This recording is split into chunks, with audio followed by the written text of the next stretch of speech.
Erin Morse here in my office at Rick Marcotte Central School, and I am going to give you a quick glimpse of my workspace and some of the work that I've done over the last 8 weeks in the course Explicit Instruction. Alright, so I will need to figure out how to do this, so I'm not very camera savvy, but welcome to my office. And if I can do a quick little tour, I have a bulletin board right here, and if you go right around, I have another bulletin board, and then there's my desk area. And keep on going around. I have lots of books, and you'll see I have a big old box in my office. I always have a big box in my office for students, and my dry erase board, my door, and then right on back. It is not a large space, but it's just right for us. Okay, next thing I'd like to show you is a resource finder that I have put together in regards to explicit instruction. And in this binder, I have some of the items that I have used to distribute to my interventionist. I am required to supervise at this point, and now I have 6 interventionists I'm supervising and 4 paraeducators. That number seems to keep changing, but I did do some work with the interventionists and paraeducators about the growth mindset, and I felt like that was a pretty powerful piece of information that we learned through this course about helping students become more active learners. And so this is just kind of growth mindset statements, and I got this off the internet from Choice Schools, and there is a nice little article there about 7 steps to adopting a growth mindset within your school. I do have that same poster posted in my office, and I have shared it with each of the interventionists. I work with a number of students who have experienced trauma and are not risk takers in the classroom or in even in any setting in the school, as far as developing friendships and regulating their emotions and stuff. So this stuff is pretty powerful for our kiddos right now. I do have a little poster here.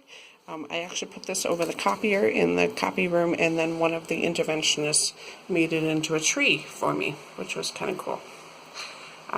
So that is hanging in my office. So I have an extra copy of that.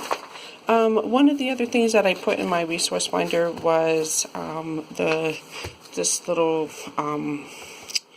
just kind of reminder about sentence starters, and I do have that hanging in my office as well. I also have it in my in my plan book, as I do struggle with this area with helping kids make direct comments or be more specific in their statements when they are talking about literature. And one of the principles was to discuss was to use sentence starters to help students be complete more full sentences, complete sentences in their discussions and their writing.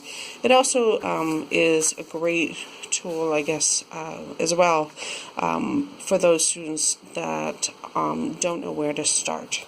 I kind of adopted this from some of the work that we've done in with the Lucy Calkins stuff and the different areas of discussion, that connections that kids need to make with text. So I was thinking this would be a good place to start, considering that many of my kids really struggle at that when we assess their reading text level, and they struggle with making connections with the books that they are reading. This here is the 16 elements of explicit instruction, and for me it was really about the bullseye. I sometimes I'm really good at bird walking, so I really felt like kind of creating an image in my mind of of a bullseye would help me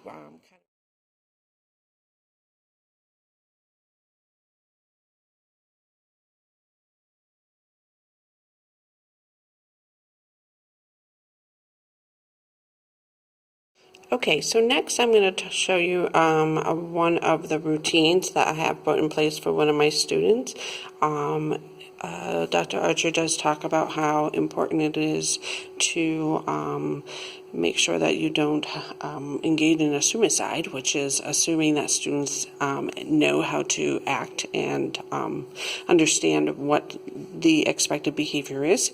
So I do have a kindergarten student that has really a lot of energy, and when he enters into any classroom, it's definitely a little bit like a bowl in a china cabinet, but he's a delightful little guy. So when we come to my office, we come for two purposes. One is a choice time, and the other is a learning time. So I have to really delineate, like, okay, we're here for learning time, and before we come in, we talk about how we need to be quiet, and we need to have a calm body. So then we come on in. And he knows that the first thing that we're going to do is we're going to sign in. Right now he really is just working on holding a pencil, but you know, we have to make sure that we have this routine every day, which is to sign in. However, before he signs in, he has his own drawer that's designated for his materials. I found that he really was fascinated with my drawers, so I created a drawer that was just for him with his materials. So when he comes in, he opens the drawer, and he will see the books that we are going to read during our learning time. This packet usually has rhyming cards in it, or activities for segmenting. These are what we call our popcorn words that we're going to work on, and then there's his pencil. So what he does is he picks up everything and he brings it over to the table, and then I usually say, okay, I'm going to hold it over here, and I hold his materials there. And then he sits down, and before he signs in, I review our expectations, that we're here for learning time. So we're going to do our work, we're going to have a safe body, we're going to use nice words, and then we'll get playtime. So then I'll go back through and I'll say, okay, what are the expectations? We're going to do our work, we're going to have a safe body, we use nice words, and then we have playtime. Okay? And then he signs in. And after we sign in with his name, we always flip over his sheet, or there's another sheet there that has where he works. And see, that was 9:30. That was the beginning of the year. We have made improvements. Anyways, we usually work on downstrokes, and then lifting our pencil and determining when to stop with our pencil. So he's definitely come a long ways. At the beginning of the year, he did not know how to make a person, and now he can, so it's quite exciting. But that is our initial routine in here. We do a lot of practice with his popcorn words, and as you see here, I have the cards here. And rather than having the word just once in our flip set, you'll see that the words repeat several times. So, and then he does like it when I vary the colors. So I have lots of pink cards. So we do practice numerous times, and then we will practice within the text. And we have some short books here. And the new popcorn word was go, so we are working on the word go. Another part of our routine, our instruction routine, is always to stop here, and when we do our letter of the week, we work on presenting them here on my door frame. And then on this side, I have another student that puts our popcorn words up here. So, the cool thing about this is that every single week it changes. And the kindergarten students walk down this hallway, it is evening time, so there is nobody here. But they walk down this hallway on the way to lunch, on the way to specials, and they see the letter of the week often with the representations of what, S for spider, snake, skunk, or saw. So that is one of the routines that I use with one of my students. And I feel that I've been able to do that much more successfully. However, I did note in my work that I really need to work on having a little bit more instructional routine within a lesson. So, for example, Dr. Archer talked about using the same exact structure and routine every single time for teaching spelling, and the same exact routine every time for teaching vocabulary and letter sounds and all of that. And I think I have some areas that I'm really good at that. I think, teaching handwriting I'm really good because I have very clear prompts for it. But it is an area of growth and need for me. So, I am a work in progress.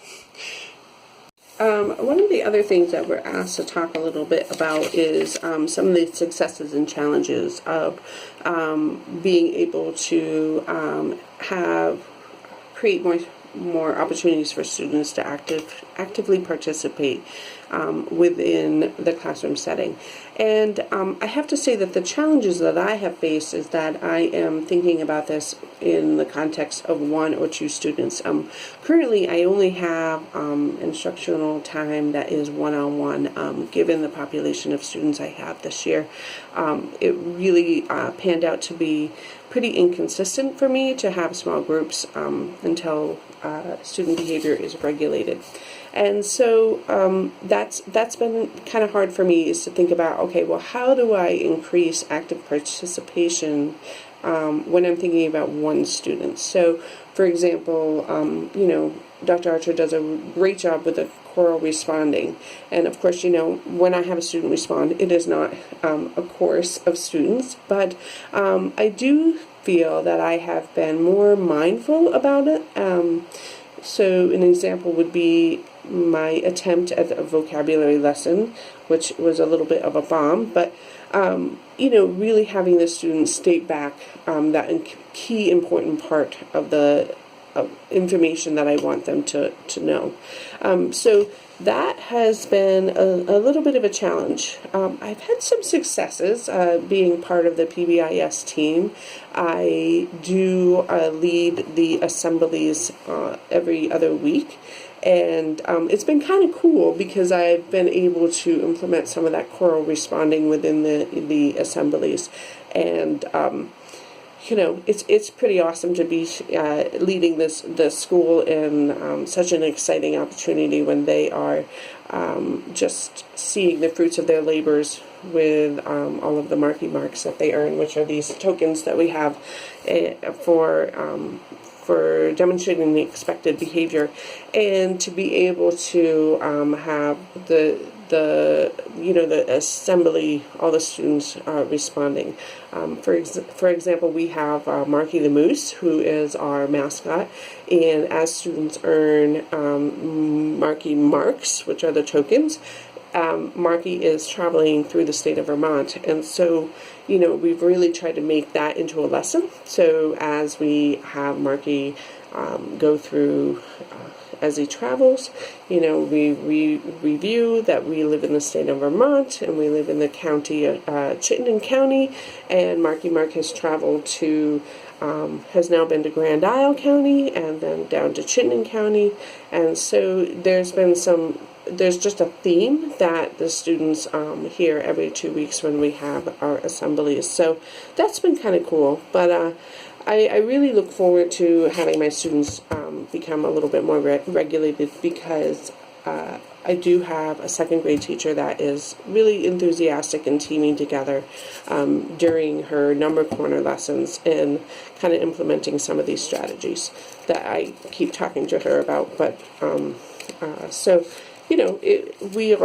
I am a work in progress as an educator. I think we all are, and I'm looking forward to having my teaching schedule be a little bit more focused, as I have had some students that have had some pretty challenging behavior, but I know it always gets better, so it should be, I know will turn out to be a good year. So I shall keep reading my book and moving forward. Thank you very much. Bye.